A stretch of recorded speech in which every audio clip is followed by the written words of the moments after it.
Ang locks ito mga boss, sobrang ganda oh, premium na premium to. Itong mga boss, oh, bilog na bilog oh. Dito naman sa likuran mga brother, ating silipin na kanyang gulong dito.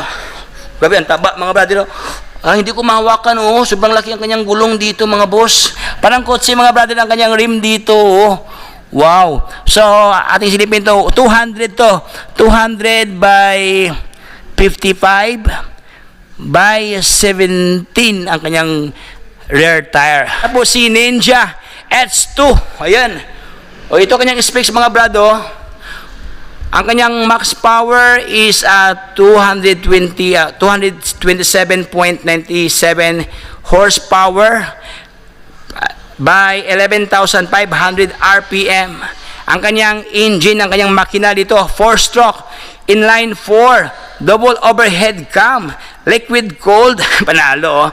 Ang kanyang max torque, ito mga badal, ang kanyang hatak at lakas, ayan oh, 141. Alright, so what's up sa inyo lahat mga brother? Ikaw ba'y naghanap ng mga magagandang klaseng motor ng Kawasaki, mga sport bikes, crosser bikes, mga versus ng mga motor na pang touring motor, ayan, mga adventure motor. So marami dito mga brother. So samahan niyo ko for today. Andito tayo ngayon sa Valenzuela City. Ating silipin mga brother ang iba't ibang mga stock na mga malalaking motor, no? So, ating silipin ang kanyang itsura at siyempre ang kanyang price. Pero bago ang lahat, bago tayo magsimula mga boss, kung hindi ka pa naka-follow sa ating Facebook page, paki-follow na sa ating channel, sa ating YouTube channel, paki-subscribe para lahat ng update ay mapunda sa inyo. So wag na paligoy-ligoy pa. Comment, like, and subscribe. Let's go! So ayan, let's start mga brother. Nandito tayo ngayon sa Kawasaki Motor ng Valenzuela. So ayan mga boss, along MacArthur Highway lang tayo dito. Nasa second floor tayo. Nadaanan ko kasi mayroon akong vlogs na mga repo doon sa Bike Forest Balanday. Then after sa vlogs natin, nadaanan ko. So ating siningit. No? Maganda kasi dito ang mga ganitong klaseng motor. Ating silipin ang mga presyuhan. So sa hindi pa naka-inform, I would like to inform you about sa mga model at stock na kanilang offer dito sa Kawasaki, dito sa MacArthur Highway, Valenzuela City. So ating simulan mga brother, itong kanilang binibintang big bike to mga bros, no? ZX6R, ito ang kanyang pormahan, naka-dual desk ang kanyang rotor dito. Ayan oh. Okay, powered by Nissan ang kanyang caliper brake. Okay, ang kanyang gulong dito is powered by Diablo Rosso. Ayan oh. So 120 by 17 by 17 ang kanyang tire size sa kanyang harapan, naka-mugs na. Wow, naka-radiator na mga brother oh. Full LED ang kanyang ilaw dito. So ito kanyang pormahan mga boss oh, punging-pogi oh. Meron na siyang bracket dito kung gusto mo mag-add-on ka ng mga anik-anik diyan, pwede mo lagyan dito. Okay. Tangke niya mga brother, ito ang kanyang tangke. So ilagay ko lang sa mismong video to ang kanyang specs no, habang nagsasalita ko, at least meron kayong bird's eye view about sa specs ng mga motor na mga magandang klaseng motor. So again, siya po si ZX6R. Ang kanyang halaga dito mga brother, natin silipin ang kanyang price. Meron tayong katalog dito. So ang kanyang halaga ni GX6R for only 707,000 ang kanyang cash price. So don't worry mga brother, ilagay ko lang sa mismong video to ang kanilang contact number as well as ang address para pwede nyo tawagan if ever gusto nyo malaman ang kanyang kabuang presyuhan talaga. Kasi ito kasi pwede ito i-cash, pwede rin na installment basis, no? So at the same time, siyempre mayroong monthly payment, mayroong down payment. So dito na nyo talakayin mga brother. Mas maganda kayo ang pupunta dito para makita nyo in person ang inyong mga dream, mga big bike dito. Ayan no. So again, siya po si ZX6R for only 707,000 ang kanyang cash price, SRP price. So ang kanya namang best friend, ang kanyang katabi, siya naman si ZX4RR Ninja. Ayan oh. Okay, ganda rin ito mga brother oh, good looking din to oh. Okay, ito talaga ang trademark ni Kawasaki, may pagka mint green ang kanyang locks dito oh. O yan o, meron na siyang visor na magandang klaseng visor, meron ng extra bracket dito mga boso. Okay, at the same time foldable at di-adjust ang kanyang ang kanyang side mirror, magandang klaseng side mirror. Ganon din mga brother, naka-dual desk sa dito ang kanyang rotor, magandang klaseng rotor to. Ayan. So naka-mugs na. Dunlot naman ang kanyang guma na ginamit dito mga brother oh. Ito mga brother, 120 by 70 by 17 ang kanyang tire size sa kanyang harapan. Doon naman sa likuran mga brad, ating silipin pa dito sa kanyang likuran. Okay, saan ba dito? 160 by 60 by 17. So ito ang kanyang naka-disc brake to mga boss, harap at likod to naka-disc brake na Okay, maganda rin ang kanyang muffler dito, kanyang tambutso mga boss ayan Hiwalay ang kanyang upuan mga brother sa driver doon sa angkas Ito ang kanyang pilyo hindi siya integrated. Iba kasi parang pinagdugtong Ito kasi sa hiwalay siya. Mayroon pa siyang hawakan dito Okay. So panalo. Okay, so ito ang kanyang pormahan mga boss. Okay, ito po mga brother, may dalawang piraso to So mamili ka lang dito. Okay, same lang kanyang pormahan, same lang kanyang kulay So ang kanyang halaga ni ZX4RR is for only 499,000 ang kanyang cash price dito. So yan 400 something thousand meron ka ng magandang klaseng Ninja, okay, na nabilong sa Super Sport Bikes. So dito naman tayo mga brother sa kanilang Z500 dito. Mayroon dito mga brother, may pagka-retro motor ang kanyang pormahan dito. Sobrang laki ang kanyang radiator mga boss Kitang-kita kaagad sa malayuan Ito naman siya mga brother, naka-single rotor sa dito. Ayan, full LED ang kanyang ilaw. Mayroon na siyang cute na visor. LED na rin siya dito. Ang kanyang handlebar mga brother, medyo may pagka-street bar siya dito na powered by alloy Ganoon din ang kanyang head post dito, alloy na rin mga brad. Ayan sobrang ganda kanyang tangki Fairings ito mga brother, ganoon din siya, may pagka-matte finish ang kanyang locks dito, matte black Okay, naka-ABS na rin ito mga brother ang kanyang braking system Wow, so ito kanyang halaga ni Z500 for only 353,800 pesos ang kanyang cash price. Meron ka ng retro motor dito na magandang klase. Yan So dito tayo sa kanilang mga dirt bikes mga boss, pang pang enduro motor Siya naman si KX 250. Wow.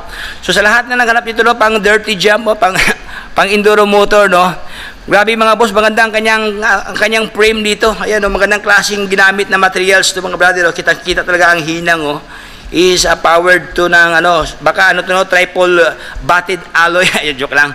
Magandang klase ito na materials ang ginamit mga brother ayan matitikas ang kanyang forma dito.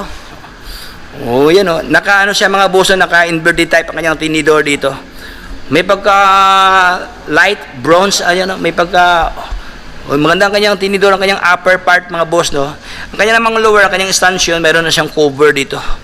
Again sa mga untowards things na tatama sa kanyang stanchion para hindi siya masira. Ayan So gulong niya mga brad 80 by 100 by 21 ang kanyang size sa kanyang tire size. Sobrang laki ang kanyang knobs mga brother Tamang-tama to sa mga putik Hindi talaga ang putik dito. Ito naman siya mga boss, naka-spoke type ang kanyang rim, ang kanyang spoke dito, ang kanyang rim Tapos naka-disc brake na siya. May hugis ang kanyang rotor para siyang star Okay, solid to. So ito ang kanyang engine mga boss. Wow, ayan ganda ang kanyang pipes Mayroon pang cover naked ang kanyang locks dito. Tapos ito naman ang kanyang swing arm na mataba Nasa almost 4 inches ang kanyang lapa dito mga brad. Ganon din mga boss naka-disc brake din to. Sobrang laki ang kanyang rotor mga boss, hindi siya karaniwan Hindi ito madaling mayupi Matibay ito. So ang kanyang spec sa kanyang gulong sa likuran is 110 by 90 by 19. Ayan powered by Dunlop tire ang ginamit dito. Okay? So ito kanyang upuan, medyo slim type ang kanyang upuan dito, Kawasaki. So ang kanyang halaga dito mga boss, KX 250 mga brother is for only 461,000 ang kanyang cash price. Meron ka ng good lookings na motor made in Japan pala to mga boss pag sabing Japan is world class ang kanyang pagkayari made in Japan pala to. So for only 461,000 ang kanyang halaga. So dyan naman sa likuran mga boss, medyo high-end to, medyo mataas ang kanyang specs comparing this one. Pero halos same lang kanyang feature, oh. Kung gusto ka magtitipid ka, magandang klase na, ito siya, 250. Kung gusto niyo magandang klase, medyo mas mataas ang kanyang specs, no. Ayan, 450X, KX 450. Ayan, oh. Oh, ito ang kanyang pormahan mga boss, oh. KX to 450X. So ang kanyang halaga ni KX 450X for only 508,000. Ayan mga brother, 508,000 ang kanyang halaga dito, ang kanyang cash price. Meron ka ng magandang motor na enduro motor, mga dirt bikes dito. So dito naman tayo sa kabila mga brother, siya naman si ZX25R. Ayan, Ninja ang kanyang pormahan dito. Ang kulay mga boss, may pagka-gray ang kanyang locks dito. Ayan. So ang kanyang halaga 406,000 ito siya, Ninja ZX25R. Okay, STD nakalagay dito for only 406,000 ang kanyang halaga. Ayan, 406,000 lang to. Sa lahat ng mayroong 400,000, pwede niyo i-cash to para walang add-on na interest. Ayan. Kasi pag utang kasi mayroon tong dagdag mga brother. So if I were you, mas maganda i-cash para walang sakit sa ating mga isipan, no. Isang isang sacrifice lang. Ayan. So dito tayo mga boss sa kanilang verses. Ayan, sa lahat na naghanap nilang verses, no. Ang kanyang halaga ni verses to 650 for only 509,000. Ayan. Oh, may pagka ang kanyang pormahan dito, may pagka adventure motor. Ayan. Panalo. Ayan, full LED ang kanyang ilaw. Ayan.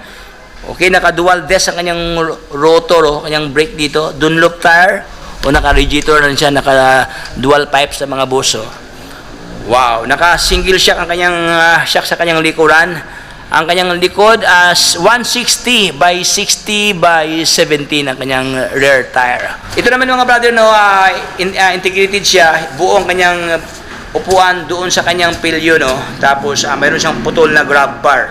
May pagka matte black, tapos meron siyang glittering effects ang kanyang decals dito na versus. O yan, Okay, so sa lahat ng naghanap ng ganito, available kayo dito sa kanila. Naka-dual desk ng kanyang harapan, ganun din sa kanyang likuran, naka-disc brake na, naka-single shock, naka-telescopic yung kanyang harapan dito. Okay? So dito naman tayo mga brother sa kanilang crosser bike. Ayan, sa lahat ng naghanap ng crosser bike na Vulcan S, magandang klase ito, pang-Asian talaga itong mga boss, no. This bike is designed for Asian people. Like sa atin mga Asiano, medyo hindi masyadong kalakihan. Ako mga brad, yung height ko is nasa mga 5'7" lang. Pero tingnan mo mga brother, kahit 4'2" ang height ko, hindi makakaupo dito. Ayan, so ating upuan mga boss. Uy, grabe, ang ganda, Ayan mga brad, para tingnan mo yung paa ko, nakaka-relax siya. Ayan, so sa lahat ng gustong bibili dito, available ngayon dito sa Kawasaki, Valenzuela. Siya po si Vulcan S ng crosser. O yun, panalo, sobrang ganda ang kanyang upuan. May pagka-classic look dito mga brother, Classic na classic to. Tapos mayroon pa siyang additional add-on na upuan dito sa ating mga girlfriend. Ating mga jowa. Okay, so yun, naka-disc brake ang kanyang likuran. Tapos ganoon din sa kanyang harapan, naka-disc brake na to mga boss. Ayan, naka-single rotor sa dito, powered by ABS ang kanyang braking system. Nissin ang kanyang ginamit sa kanyang caliper. Sport Max ang ginamit dito sa kanyang gulong. Ayan, D220. Ayan.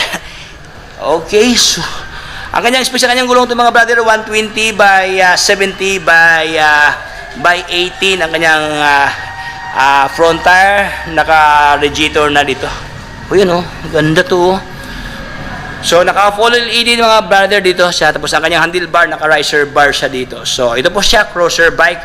Ang kanyang halaga ni Vulcan S for only, ating silipin dito sa kanyang price dito. Ayan, for only 430,000.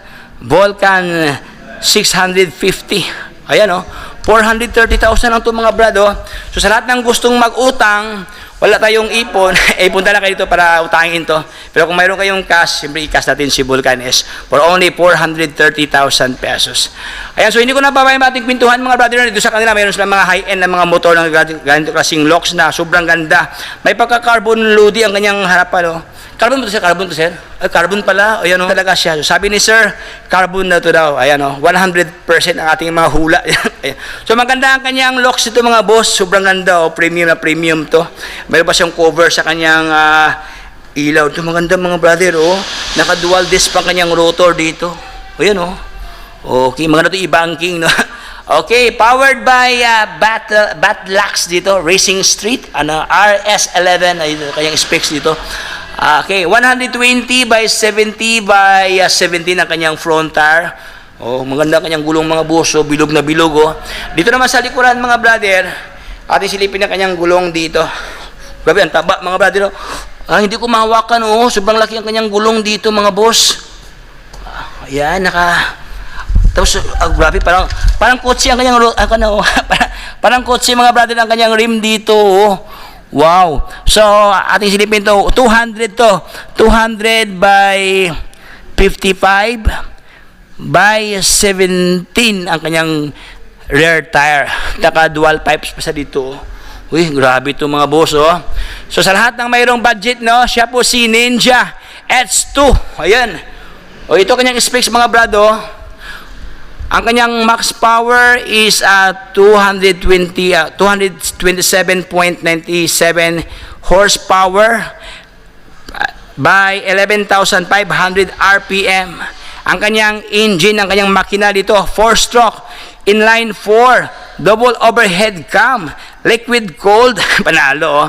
Ang kanyang max torque, ito, mga brother, ang kanyang hatak at lakas, ayan, oh, 141.7 Newton meter by 11,000 RPM. Ang kanyang transmission nito, naka 6-speed na, mga boss. So, grabe to, ang lakas to.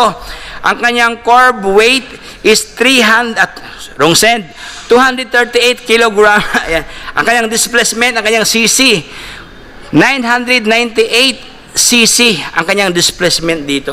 Siyempre, ang kanyang halaga is 1,855,000 pesos. Ayan, mayroon ka ng high quality big bike. Ayan, only here kay Kawasaki Valenzuela. Ayan. So, yun, mga brother, hindi ko na babahin pating pintuhan dito sa kanila. Malululala kayo ito dahil sobrang daming stock na kanilang offer ng mga premium motor. Dito sa kanila, mga boss, meron silang mga ganyang motor at siyempre meron silang mga kagamitan, no, sa ating mga rides, attire, no? Mga riding attire. Yun, no, ganito, mga boss, maganda, oh. Ano siya? Balat. Magandang klase ito. Siyempre, sapatos, sombrero, and many more gloves. Meron dito sa kanila, oh, magandang klaseng gloves, mga boss, oh. Okay, pang ano talaga to, no? Pang premium, pang executive. Yan, oh. Siyempre, meron pa silang ganitong klaseng pormahan, mga brother, oh. Okay, so hanggang dito lang tayo, mga boss. Dito sa kanila, no, nakaka-relax dito dahil mayroong sofa dito, mga brother. Upo ka lang dito. Mag-antay sa inyong mga order ng mga motor. Ayan, so hanggang dito lang tayo, mga brother. Kung hindi ka pa nakapalo sa ating Facebook page, ayan, paki-follow na, subscribe sa ating dalawang YouTube channel, ang Ripo Master at saka Tropics. Ayan, subscribe yan para lahat ng mga vlog ko ay updated kayo, mga brothers. So hanggang dito lang tayo. Ito si Ripo Master and Tropics. Paalam, bye-bye.